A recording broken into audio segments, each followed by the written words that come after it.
ప్రియమైనటువంటి దేవుని బిడ్డలారా, 3 భాగాలు మనము చదివాము. ఈ 3 భాగాలలో ఒక ప్రాముఖ్యమైనటువంటి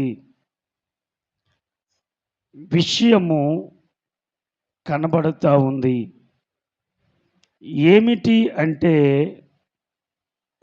కోరిక.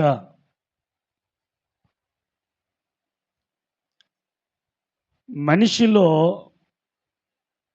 అనేక విధములైన కోరికలు ఉంటాయి.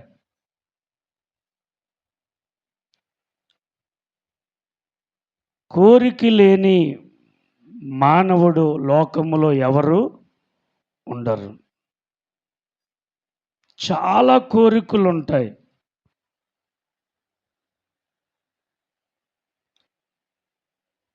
కోరికలు ఉండడం తప్పు కాదు. ప్రతి మనిషిలో ఏదో ఒక కోరిక పుడుతూనే ఉంటుంది. పుట్టడము తప్పు లేదు, కానీ కోరికలు అనేటువంటివి కొన్ని మంచి ఉంటాయి, మరికొన్ని చెడ్డ ఉంటాయి. కోరికలు కొన్నిసార్లు బలమైనవిగా ఉంటాయి, కొన్నిసార్లు కోరికలు బలహీనమైనవి కూడా ఉంటాయి. ప్రియులరా, కొన్ని కోరికలు దేవునికి ఇష్టమైనవిగా ఉంటాయి, మరికొన్ని కోరికలు దేవునికి అయిష్టముగా ఉండే కోరికలు మానవుల్లో ఉంటాయి. కాబట్టి కోరికలు మనుషులు అంగీకారముగా ఉండకూడదు. కోరికలు అనేవి మనిషికి ఇష్టముగా ఉండకూడదు. ఇది నా కోరికండి, నా ఇష్టం అండి ఉండకూడదు. అలాగే చెడిపోయిన వారు, పాడైపోయిన వారు, నాశనం అయిపోయిన వారు బైబిల్ గ్రంథములో చాలామంది ఉన్నారు. దావీదు కుమారుడైన అమ్నోను అనేటువంటి ఒక వ్యక్తి ఉన్నాడు. అతగాడికి ఒక కోరిక పుట్టింది, వాంఛ పుట్టింది. ఏంటా వాంఛ అంటే, తన పిన్నమ్మ కూతురు తనకు కావాలని ఆశపడ్డాడు. తండ్రి ఒక్కడే, కానీ తల్లులు వేరు. గమనించండి, భయంకరమైన కోరిక, భయంకరమైన వాంఛ, భయంకరమైన అభిలాష, భయంకరమైనటువంటి ఆలోచన. ఏ మనుషునికి అటువంటి ఆలోచన రాకూడదు. గత కొన్ని నెలల క్రితం మీరు న్యూస్ విన్నారో లేదో, సొంత తండ్రి సొంత కూతురిని పాడు చేసేశాడు. అటువంటి కాలములో నీవు నేను బ్రతుకుతున్నాం. అటువంటి మృగముల లాంటి మనుషుల మధ్య బ్రతుకుతున్నాం. ఒక అమ్మాయిని 30 మంది యవనస్తులు పాడు చేసేశారు. ఆ వార్త వింటే భయం వేసింది. అంటే సమాజంలో ఉన్నటువంటి మనుషులు ఎటువంటి కోరికలతో పెట్టలేకపోతున్నారో ఆలోచన చేయాలి. కాబట్టి ప్రియమైనటువంటి దేవుని బిడ్డలారా, తన తండ్రికి చెప్పిన అమ్నోను, నాన్న నేను నీరసముగా ఉన్నాను, నేను జ్వరముతో ఉన్నాను, నేను మంచం పట్టున్నాను, నాన్న చెల్లి అయిన తామారు ద్వారా అన్నం పంపించు నాన్న అన్నాడు. అమాయకపు తండ్రి నా కొడుకు బాగులేనందువలన కూతురికి చెప్పి, అమ్మా నీ అన్నయ్యకి జ్వరం వచ్చిందంట, మంచం పెట్టాడంట, క్షీణించిపోయాడంట, శక్తి లేకుండా ఉన్నాడంట, అమ్మా అప్పమ్మలు తయారు చేసి మీ అన్నకు ఆహారం పట్టుకెళ్ళు అని కూతురికి చెప్పాడు దావీదు. కూతురు తండ్రి మాటకు విధేయత కలిగి, అభము శుభము తెలియని కూతురు అన్న దగ్గరికి వెళ్ళింది. చెల్లిని చూచిన వెంటనే ఇంటిలో ఉన్న ఆ పని మనుషులందరిని బయటికి పంపించేశాడు. సైకో మాదిరిగా మారిపోయాడు. కాబట్టి తరువాత అసహ్యమైన కార్యము భూమి మీద ఏ వంశములో జరగని సంఘటన దావీదు వంశములో జరిగింది. దేవుని బిడ్డ, నీ కోరికలు నీకు అంగీకారముగా ఉంటే సరిపోదు. నీ కోరికలు నీ ఇష్టపడిన దీని మీద ఉంటే సరిపోదు. నీవు కోరుకునే కోరికలు పరమ తండ్రి అయిన దేవునికి అంగీకారముగా ఉండాలి. ఆమేన్. నీ కోరికలు ఆయనకు అంగీకారముగా ఉండాలి. నీ కోరికలు ఆయనకి ఇష్టముగా ఉండాలి. నీవు ఆలోచించే ఆ కోరికలు ఆయనకు ఆమోదయోగ్యముగా ఉండాలి. కాబట్టి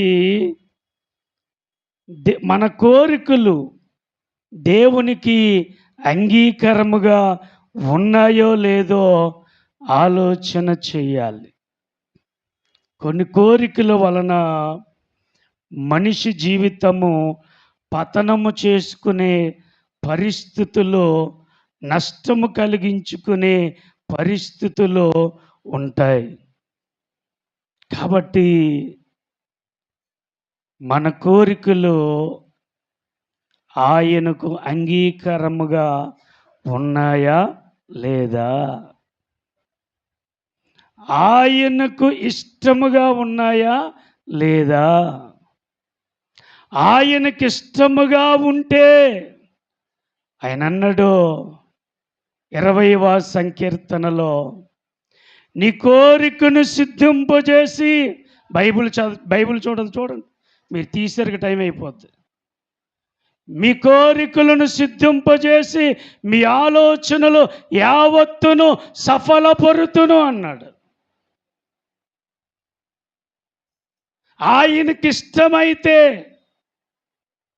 ఆయనకు ప్రీతికరమైతే, ఆయనకు అంగీకారమైతే ఆయన సఫలాకృతపరుస్తాడు. కొంతమందికి గొంతెమ్మ కోరికలు ఉంటాయి.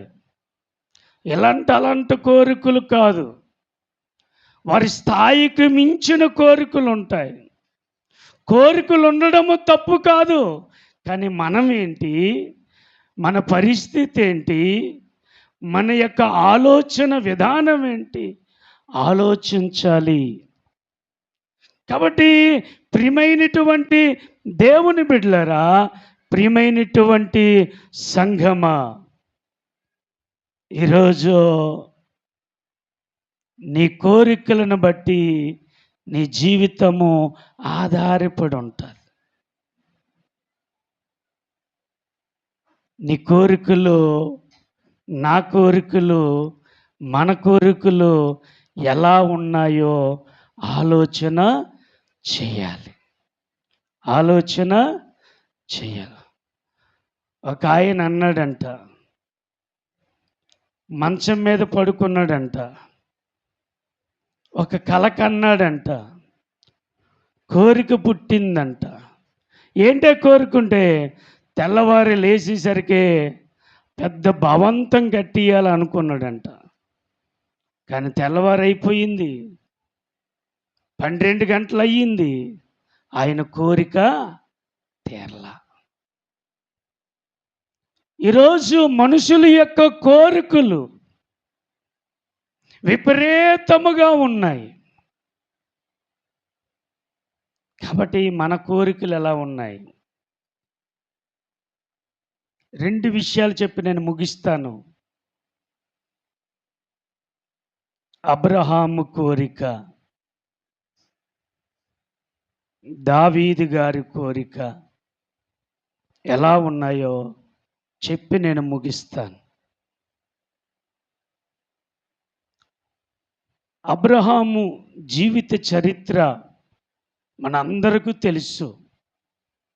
మనము చిన్ననాటి నుండి కూడా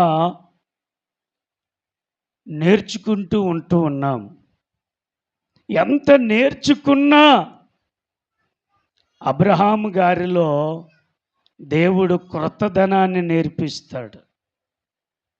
ప్రియమైనటువంటి దేవుని బిడ్డలారా, ఆదికాండము 15వ అధ్యాయం 2వ వచనము నుండి 4వ వచనము వరకు మనము గమనిస్తే దేవుడైన యెహోవా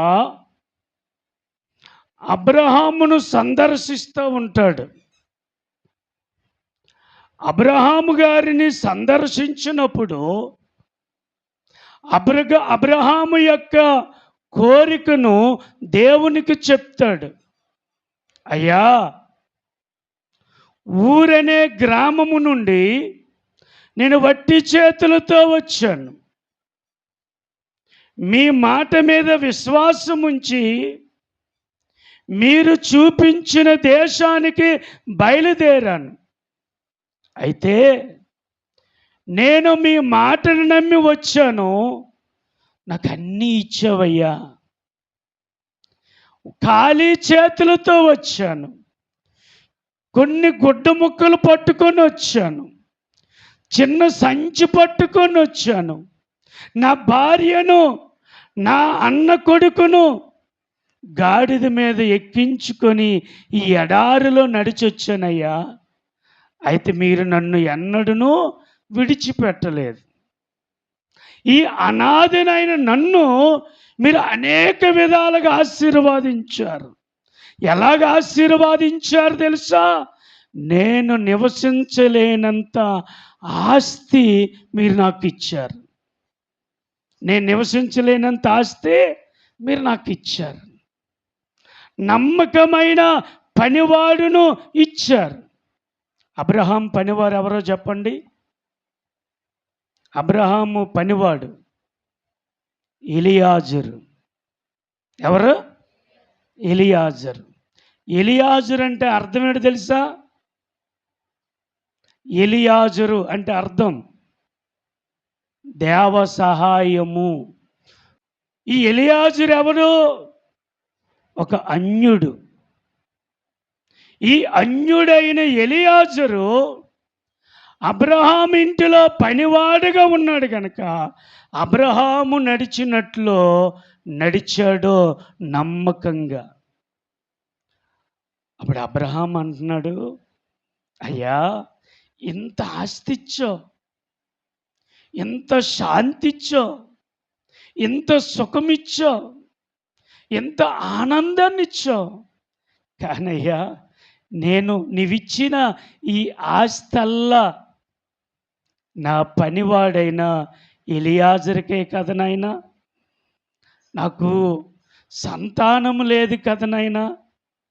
అయ్యా, ఈ ఆస్తల్లా నా పనివాడికి వెళ్ళిపోద్దయ్యా. అయ్యా, నీ చిత్తమైతే నా కోరికను తీర్చయ్యా. ఏంటి నీ కోరిక? నాకొక కొడుకునివ్వయ్యా. ఆ కోరిక ఆమోదయోగ్యముగా ఉంది. ఆస్తుంది, అంతస్తుంది. దాన్ని అనుభవించటానికి ఎవరు లేరు? వారసులు లేరు. ఎన్ని ఉంటే ఎందుకు, వారసుడు లేనప్పుడు పరాయి వారికి ఇచ్చేవచ్చు కదా, పరాయి వారికి అయిపోతుంది కదా ఆస్తి అంతా. అబ్రహాము తండ్రి అయిన దేవుణ్ణి కోరాడు, అయ్యా నాకు ఒక్క కుమారుని ఇవ్వండి, ఇద్దరినివ్వద్దు, ఒక్కడిస్తే నాకు చాలు, ఈ ఆస్తల్లా నా కొడుక్కి అవుద్ది.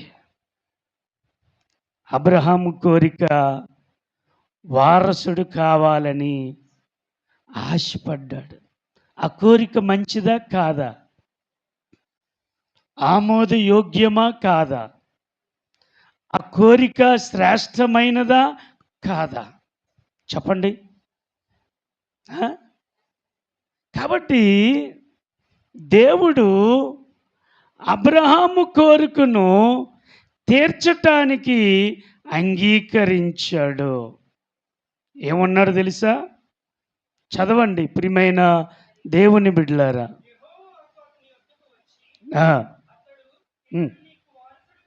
ఇతడు నీకు వారసుడు కాదు, నీ గర్భవాసమున పుట్టబోవుచున్నవాడు నీకు వారసుడగునని.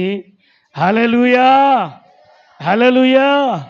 ఇదిగో అబ్రహాము, నువ్వు బాధపడకు, నువ్వు దిగుల పడకు, నువ్వు చింతపడద్దు, నువ్వు వేదన పడకు, నీవు కుమ్ములు పోకు. పిలిచిన వాడు నేను, ఏర్పాటు చేసిన వాడు నేను, నడిపించిన వాడు నేను, ఎన్నుకున్నవాడు నేను, ఆదరించిన వాడు నేను, అంతస్తుచ్చిన వాడు నేను, ఆస్తినిచ్చిన వాడు నేను, సంతోషమిచ్చిన వాడు నేను, నెమ్మదినిచ్చిన వాడు నేను, భద్రత ఇచ్చిన వాడు నేను, ఈ పరాయి దేశములో నిన్ను తలగా ఉంచినవాడు నేను, ఇన్నిచ్చిన వాడును నీ కొడుకునివ్వనా? అబ్రహామా, ఇతగాడు నీకు వారసుడు కాడు, నీ గర్భవాసన వారసుడు పుడతాడు. ఆ వారసుడు ఎలాగవుతాడు తెలుసా? ఆకాశ నక్షత్రాల వలె నేను ఆశీర్వాదిస్తాను. ఆ వారసుడు ఎలా ఉంటాడు తెలుసా? ఇసుక రేణుల వలె నేను ఆశీర్వాదిస్తాను. ఆ మాట అబ్రాము నమ్మాడు. హల్లెలూయా, హల్లెలూయా, హల్లెలూయా, హల్లెలూయా. ప్రియులారా, 15వ అధ్యాయము నుండి మీరు చదివితే 22వ అధ్యాయం వరకు అయితే ఆ గ్యాప్ ఎన్ని సంవత్సరాలు తెలుసా? 75 సంవత్సరాలు పట్టింది. ఎన్ని సంవత్సరాలు అంటే 75వ సంవత్సరంలో వాగ్దానం ఇచ్చాడు. అయితే 15వ అధ్యాయం నుండి 22వ అధ్యాయం వరకు 25 సంవత్సరాలు పట్టింది. ఎన్ని సంవత్సరాలు? 25. మనమైతే ఇసుకుపోము, ఇసుకుపోతామేమమ్మా? యేసయ్యని విడిచిపెట్టమా? దేవుడు అబద్ధం ఆడేశాడు, ఇప్పటికీ ఇవ్వలేదు. సంవత్సరాలు తడబడుతున్నాయి, బుగ్గలు లోపలికి వెళ్ళిపోతున్నాయి, కర్ర పట్టుకునే పరిస్థితి వచ్చేసింది. దేవుడిచ్చిన మాట ఇప్పటికనే. అలా ఎంతమంది మరలా వెనుకకు వెళ్ళిపోలేదు? ఎంతమంది దేవుని మీద నింద వేసి దేవునికి దూరం అయిపోలేదు? కానీ అబ్రహాము అలాగా అవ్వలా. దేవుని మాట నమ్మాడు. 25 సంవత్సరాలు నిండింది. ఇచ్చిన మాట దేవుడు నెరవేర్చాడు. హల్లెలూయా. కాబట్టి ప్రియమైనటువంటి దేవుని బిడ్డలారా, దేవుడు అబ్రహాము యొక్క కోరికను తీర్చాడు. అందుకే 145వ సంకీర్తన 19వ చరణములో ఆ మాట ఉంటుంది చూడండి. తన యందు భయభక్తుల గలవారి కోరిక ఆయన నెరవేర్చును. హల్లెలూయా. ప్రియరా, ఆయన యందు భయభక్తులు గల కోరిక ఆయన ఏం చేస్తాడంటే నెరవేరుస్తాడు. ఆయన నీ కోరికలు తీర్చడానికే ఉన్నాడు, నిన్ను బాగు చేయడానికే ఉన్నాడు, నిన్ను ఆనందింపడానికే ఉన్నాడు, నిన్ను పరలోకాన్ని తీసుకొని వెళ్ళడానికే నీ కొరకు ప్రాణం పెట్టాడు. నిన్ను మరణము నుండి జీవములోనికి దాటించటానికే ఆయన పునరుత్థానమయ్యాడు. నీ యోగక్షేమాల కొరకు తండ్రి కుడిపార్శ్వమున కూర్చుండి యేసయ్య నీ కొరకు నా కొరకు విజ్ఞాపన చేస్తున్నాడు. ఈరోజు మన కోరికలు ఎలా ఉన్నాయి? మన కోరికలు ప్రభువునకు ఇష్టముగా ఉన్నాయా? ప్రభువునకు అయిష్టముగా ఉన్నాయా? ఒకసారి ఆలోచన చేయండి. కాబట్టి అబ్రహాము కోరికను దేవుడు తీర్చాడు, చక్కటి వారసుడును ఇచ్చాడు. ఈసాకు అనే వారసుడిని ఇచ్చాడు. ఈసాకు అంటే అర్థం ఏంటో తెలుసా? నవ్వు లేని అబ్రహాముకు నవ్వునిచ్చాడు. గొడ్రాలనే మచ్చ కలిగినటువంటి అబ్రహామునకు గొడ్రాలనే మచ్చను తుడిచిపెట్టాడు. నీ ఆలోచన, నీ కోరికలు ఎలా ఉన్నాయో ఆలోచన చేయండి. రెండవదిగా మనము చూచినప్పుడు కీర్తన 132వ కీర్తన 3 నుండి 5 వచనాలు చూచుకుంటే, ఎట్లనగా యెహోవాకు నేనొక స్థలము చూచు వరకు ప్రవేశింపను, నేను పరుండు మంచం మీద ఎక్కను. రెండవదిగా దేవుని బిడ్డలారా, దావీదు గారి కోరిక. దావీదు గారి కోరిక ఏమిటంటే, దేవునికి ఒక ప్రత్యేకమైనటువంటి స్థలము లేదు, మందిరము లేదు. ఆయన ఎక్కడుంటున్నాడంటే తెరల చాటున ఉంటున్నాడు. ఎక్కడుంటున్నాడు? తెరల చాటున ఉంటున్నాడు.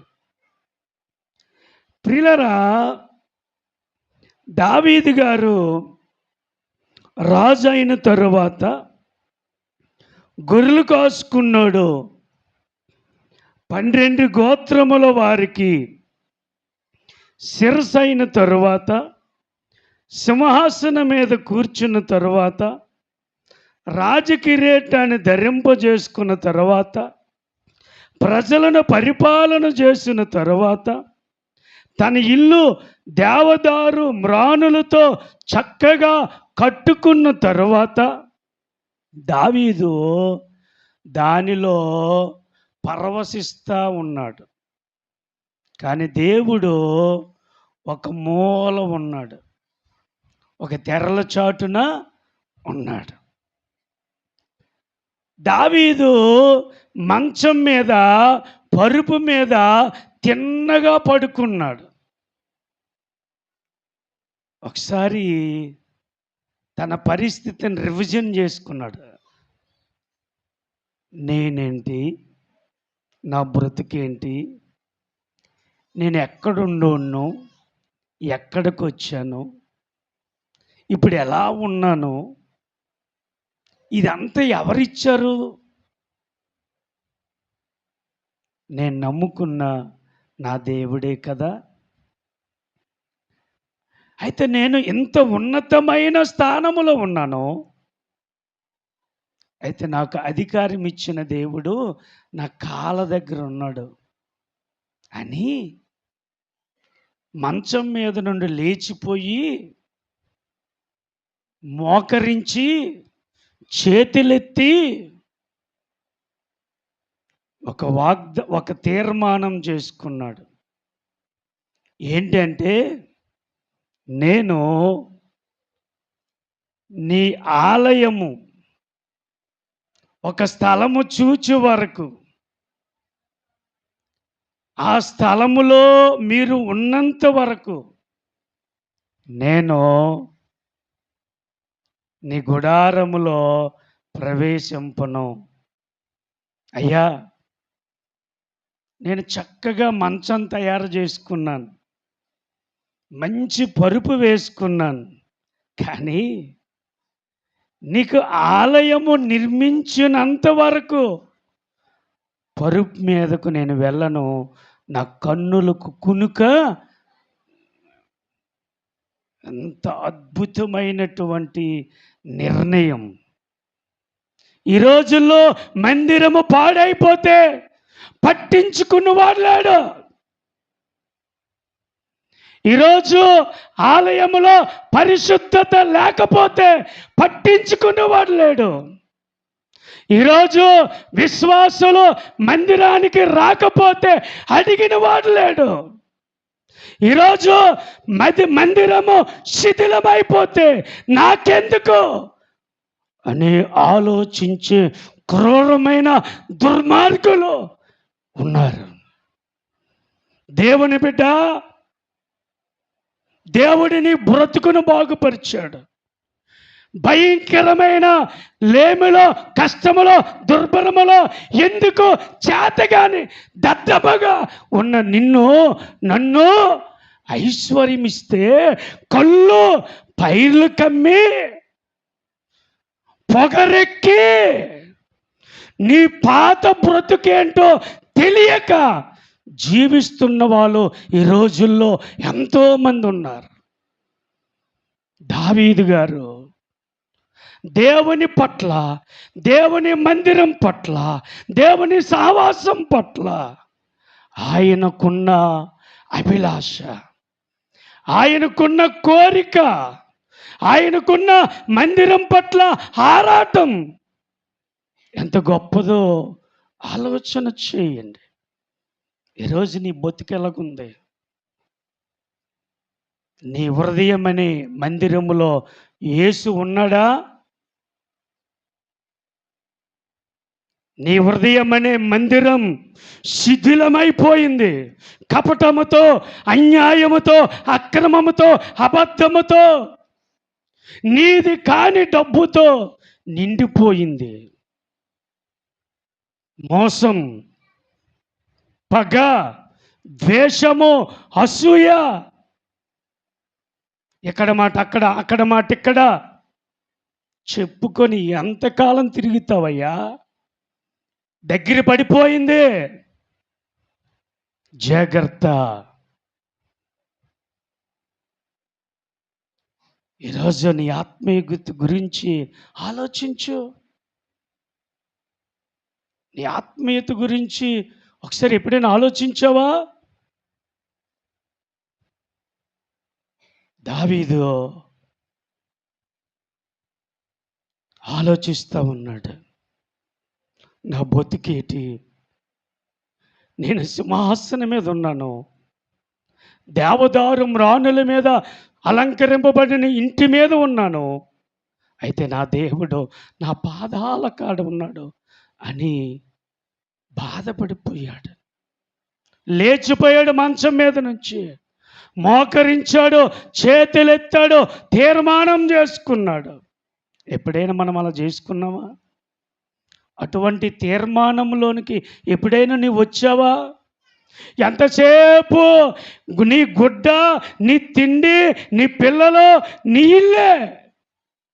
రక్షణ ఇచ్చిన యేసు గురించి, నీ కొరకు రక్తము కార్చిన యేసయ్య గురించి ఎప్పుడైనా ఆలోచించావా? సరైన మారు మనసు లేదు, సరైన రక్షణ లేదు, సరైన విశ్వాసం లేదు, సరైన భక్తి లేదు, సరైన భయము లేదు, సరైన నడవడికలు లేవు. మందిరములు ఉంటే ముసుగు, మందిరములు లేకపోతే జంగాల్లోలాగా నడవడం. ఇదా నువ్వు నేర్చుకున్న భక్తి? ఒకసారి ఆలోచన చేయి. దేవుని బిడ్డలారా, రక్షించబడ్డం అంటే మాటలు కాదు. ప్రతి దినము, ప్రతి క్షణము నిన్ను నీవు జాగ్రత్త పరుచుకోవలసిన పరిస్థితిలోనికి రావాలి. నీ ఆత్మీయత దిగజారిపోకూడదు. దావీదు, దేవుని మందిరం లేకపోతే నాకేంటి, దేవుడు లేకపోతే నాకేంటి, నాకు రాజరకం వచ్చేసింది కదా, నాకు సింహాసనం వచ్చేసింది కదా, నాకు పరిపాలన వచ్చేసింది కదా, నాకు కిరీటం వచ్చేసింది కదా అనుకుంటే దేవుని మందిరం నిర్మాణము జరిగేది కాదు. దావీదు యొక్క కోరిక ఏంటో తెలుసా? అయ్యా, నీ కొరకు నేను ఒక స్థలాన్ని సిద్ధపరుస్తాను, ఆ స్థలములో నీకు ఒక మందిరాన్ని కడతాను, ఆ మందిరములో నీవు ఉండాలయ్యా, మేము వచ్చినప్పుడు మీతో కలిసి సహవాసం చెయ్యాలయ్యా అని దావీదు కోరికను దేవుణ్ణి అడిగాడు. ఆ మందిరమును కట్టడానికి పరికరాలను సమకూర్చాడు, బంగారమును సమకూర్చాడు. రాజుల గ్రంథములో, దినవృత్తాంతాల గ్రంథములో ఆ అంశము మనకు కనబడుతుంది. ఎన్ని వేల మణుగుల బంగారము సంపాదించాడో. యెరూషలేము మందిరము కట్టినప్పుడు ఒక మేకు కూడా దిగగొట్టల, బంగారముతో పొదగబడింది, రాగితో వెండితో పొదగబడింది. 12 గుమ్మాలు. ప్రియులారా, దేవుని బిడ్డలారా, సుందరమైన ఆలయాన్ని కొరకు ఒర్నేను అనే కళ్ళాన్ని, ఆ స్థలాన్ని దావీదు డబ్బులు ఇచ్చి కొన్నాడు. అక్కడే శారా పార్థివ దేహము పాతి పెట్టబడింది. అక్కడే అబ్రహాము శవము పాతి పెట్టబడింది. దేవుని బిడ్డలారా, ప్రియమైనటువంటి సంగమా, ఈ రోజున దావీదు గారి యొక్క కోరిక మందిరము కట్టాలని, మందిరము ఏర్పాటు చెయ్యాలని, మందిరము కొరకు ధనము పోగు చెయ్యాలని కోరిక కలిగి ఉన్నాడు. దేవుడు ఆ కోరికను సొలొమోను ద్వారా నెరవేర్చాడు. హల్లెలూయా.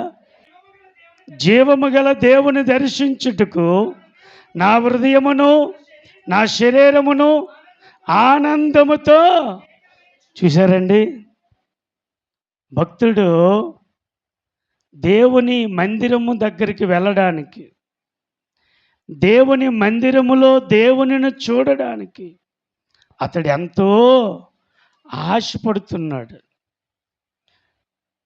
ఈరోజు ఆదివారం దేవుని దగ్గరికి వెళ్ళాలి, దేవుని మాటలు ఆలకించాలి, నేను నా కుటుంబము దేవుని యొక్క ముఖ దర్శనం చేసుకోవాలి అనే ఆరాటం, అనే కోరిక దావీదు గారికి కలిగింది. అదే మందిరము లేకపోతే, అదే మందిరము సమకూర్చలేకపోతే ఆరాధనకు అవకాశం ఉంటుందా? ఉండదు. కాబట్టి ప్రియమైనటువంటి దేవుని బిడ్డలారా, దావీదు గారు దేవునికి మందిరము కట్టాలని అతడు పొరుండలేదు. తన కన్నులకు కునుకును రాలేదు. ఎంత గొప్ప కోరిక! ఇటువంటి కోరికలు మనకున్నాయా? నా కొడుక్కి ఉద్యోగం రావాలి, నా కూతురికి ఉద్యోగస్తులు రావాలి, నేను ఒక 20 తులాల బంగారము సంపాదించుకోవాలి, ఊరల డబ్బల్లా ఎవరి దగ్గర ఉండకుండా నా దగ్గర ఒక్కడి దగ్గరే ఉండాలి. ఇవేం కోరికలు అండి? దిక్కుమాలిన కోరికలు. కోరికలు ఉండొచ్చు, కానీ దురాశ కలిగిన కోరికలు ఉండకూడదు. కాబట్టి ప్రియమైనటువంటి దేవుని బిడ్డలారా, దావీదు కోరిక ఎంత గొప్ప కోరిక! ఈరోజు నీ కోరిక ఎలాగ ఉండాలో తెలుసా? రోజుకి ఒక వ్యక్తికి సువార్త చెప్పాలనే కోరిక ఉండాలి. అయ్యా, యేసయ్యా, నా భర్త మారలేదయ్యా, నా భర్తకు మారు మనసు లేదయ్యా, అయ్యా నా భర్త వలన నా ఇల్లు వల్లకాడైపోతుందయ్యా, అయితే నేను వారమునకు కనీసం 2 రోజులైనా ఏకాంతంగా నా ఇంటిలోనే బయటకు కనబడకుండా ఉపవాసం ఉండి నా భర్త కొరకు ప్రార్థన చేస్తానయ్యా, నా భర్తను మార్చు అని కోరిక ఉండాలి. అది నిజమైన కోరిక. ప్రియమైనటువంటి దేవుని బిడ్డలారా, అయ్యా నేను నీ సన్నిధిలో చురుకు కలిగిన వారుగా నేను ఉండాలయ్యా. అయ్యా, మనుషులు పొగడతారని నాకు వద్దయ్యా, నీ మెప్పు కావాలయ్యా అని ముందుకు రచ్చేవారిగా ఉండాలని, ఆ కోరిక తీర్చేయని ప్రార్థన చేసేవారుగా ఉండాలి. అది ఎటువంటి కోరికలు నువ్వు కోరుతా ఉన్నావు? నువ్వు కోరే కోరికలు దేవుని దృష్టికి యోగ్యమైనవా కాదా? ఒకసారి ఆలోచన చేయి. చాలామంది కోరారు, దేవుడు వారి కోరికలను తీర్చలా. కాబట్టి ఈరోజు మన కోరికలు మనకిష్టమైతే కాదు, మన కోరికలు దేవునికి అంగీకారముగా ఉండాలి. అటువంటి కోరికలు కలిగి నువ్వు దేవుని దగ్గరకు వచ్చి అడిగితే దేవుడు నీకు తప్పకుండా నీ కోరికలను తీరుస్తాడు. హల్లెలూయా! అట్టి కృప దేవుడు మనకు దయచేయునుగాక. ఆమెన్.